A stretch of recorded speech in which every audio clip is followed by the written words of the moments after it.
I usually try to do some kind of intro to these posts, but today I'm too excited to take the time to do that. If you haven't read my previous posts, you should though. They are quite a bit more action-packed and explain all the events that lead to where I am now. If you haven't read them, you won't have any idea what I'm talking about. Do y'all remember last post when I joked about Mark being some kind of monster hunter or something? Well, I went through his computer and I'll be damned if he isn't. He's got files on even more files about all these different tangibles, which I think just means monsters. I even managed to find a file on the keelet. No wonder they didn't believe that I had killed one. Apparently a keelet is a creature in Native American mythology that is described as a furless, dog-like thing. It does have fur on its paws though, which supposedly makes it impossible to hear or track in the wild. Pretty tame so far, right? Don't worry, it gets better. Apparently looking at them is supposed to immediately fry your brain and disorient you, making you an easy kill for the creature. But that didn't happen for me. The only reason I can think of for the mind cooker effect not happening to me is because I don't process things the same anymore. Not after the events that led to me living out here. Or maybe it wasn't even a keelet. There were a few more details I didn't get to read because before I could finish, I felt cold steel on my neck. Mark had woken up and was now pressing a knife to my throat. What do you think you're doing with my computer? The fuck does it look like? I'm trying to figure out who the man that was passed out on my couch is. Mark thought for a second, still not moving the knife from my neck. Then he asked, Why? No. How did you knock me out?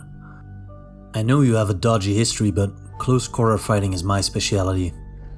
But all I can remember is going to hit you, and then it went dark. Careful not to move and slit my own throat, I said, You got desperate and went for a one-hit knockout. Frankly, your left hook is too slow to hit your opponent when you clearly telegraphed exactly what you were planning on doing with your hips. I dropped under the blow and threw an elbow to the bottom of your jaw. The knife loosened a little. You seem to know your stuff. Why pretend to be a dumbass then? Excuse me? First of all, I'm not pretending to be anything. Second of all, fuck you. The knife fell away completely now. I took the opportunity to turn and start asking my own questions. So, you are an actual fucking monster hunter, huh? He paused a moment before replying. Yeah, I guess I am. So why is an organization that employs monster hunters also the owner of the organization that is helping me escape my past? Mark winced this time. Not a good sign. Cole, the organization that is claiming to help you escape your past probably doesn't exist. My organization has many false companies that it uses to gather intelligence and run experiments. I have reason to believe that they put you out here knowing about your past in an effort to see if anyone could survive in an area that is known for having extremely high levels of tangible activity. They also knew that if you were to die, they wouldn't have to worry about people looking for you. However, I also think that you have probably far surpassed their expectations. The higher-ups haven't actually told me so, but they can't possibly expect anyone to kill a keelet on their own, or have fun with a creature like a fleshgate. Holy shit. That was a lot to take in. I took a deep breath and then cautiously asked, What the fuck is a fleshgate? Mark put both of his hands on his head and let out a... Seriously, dude, does anything even faze you? Fleshgates are those things that you call pails? They're only level 4, but still, too much for most people to handle, let alone fuck with on a regular basis like you claim to do. There goes that fucking level thing again. I had seen various levels ranging from 2s and 3s all the way up into the hundreds on the reports that I read while browsing Mark's computer, but I had no fucking clue what they meant. What's all this level shit about? All the monsters on your computer have one, but I don't know what they mean. Mark shot me an angry look. Guess he was still mad that I had gone through his shit. We base a beast's strength on how many unarmed men we predicted could take down before being overwhelmed. 1 man is equal to 1 level. Just then, I remembered that the level beside the keyleth was 107. So hold up. You are telling me that the keyleth that I killed was rated at... Before I could finish, he interrupted me. 107. No way. I knew about the mind-baking stuff, but that thing was no larger than a golden retriever. No way in hell it could kill 107 people. Your people predict that that dog thing could kill 107 people? No, dumbass. They predict it could kill 106, then lose at the 107th. I had trouble believing him. Look, Mark, I read about how they can cook your brain when you look at them, but I stared this fucker in the eyes and it had no effect on me at all. Why? This puzzled him. I really don't know, and that's why I didn't believe it when I first heard that some dude on Reddit claimed to have shot and killed a keyleth. What really confused me is why the higher-ups decided it was worth getting a team to go investigate. Now I know that they were fully aware of the caliber of shit that happens here. Speaking of caliber, can I see that gun you used on the keyleth? Damn it!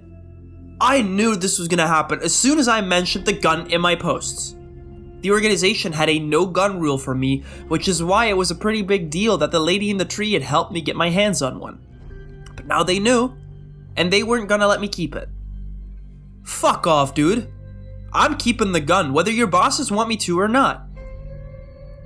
To my surprise, Mark looked genuinely confused by my sudden response. I don't want to take your fucking gun. I just want to see it. A normal pistol shouldn't be able to kill a keyleth with 1 shot, no matter how perfect the aim is. I need to see what makes this gun different, and bring the bullets too. They're what I'm really interested in. He really didn't know about the rule I had been given about no guns. Weird. I reluctantly went into my room and retrieved my trusty .45 caliber thunderstick and the only box of ammo I had left. I started off with 2 large boxes of bullets, but over time my supply was whittled down to just half of a box. As soon as I dropped the weapon and ammo onto the coffee table, Mark immediately started inspecting one of my bullets. I knew it. Do you even know what these are, Cole? 45 caliber? I responded somewhat slowly. Without looking up from the bullet, Mark began to explain. These are net rounds, specially designed to deal with unholy creatures of chaos. These bullets are blessed by Native American shaman and medicine men. You can tell what they are by the slight warmth they give off and the small vibrations you can feel when you squeeze in between your fingers. These are the most active rounds I have ever come in contact with. They're much warmer and vibrate more than the rounds that I'm issued. If that lady in the tree gave you these, she is likely more powerful than you realize. Mark looked up, maybe expecting some type of awe at this revelation. Well, that's neat, I responded, somewhat dumbfounded. I guess it was cool to have enchanted bullets and all, but it didn't change much in the grand scheme of things. Kinda like how your car's speedometer goes up to 120 miles per hour. Most people don't ever drive that fast, but it's cool to know that when the time comes, you might be able to. Then again, I guess the magic bullets came in handy when I shot the keyleth, as well as a few other things, so maybe I should be more grateful. Before Mark could scold me again for my lack of reaction to this astounding observations, we were interrupted by a knocking on the door. We look over to see one of the 3 guys Mark had been working with when he first arrived. Through the window in my door, we could see him frantically beating on the wood and looking over his shoulder. "Mark! It attacked the van! Holy shit! Jack is dead and Phillips is hurt bad! Come help me carry him, please!" Mark started to jump up, then caught himself. This thing is good, Cole. It almost got me a second time. Shit. And it almost got me with the fucking help me technique as well. I started to smile. At least Mark wasn't a complete dumbass. I watched Skinny as he began that stupid grin he always did when he got figured out. Then he darted off. Not much has happened over the past few days, and I'm starting to get used to my new roommate. I'll still keep y'all posted though. Something wild is bound to happen sooner or later. Especially with all the patrols Mark keeps making us go on. Cole signing off for now.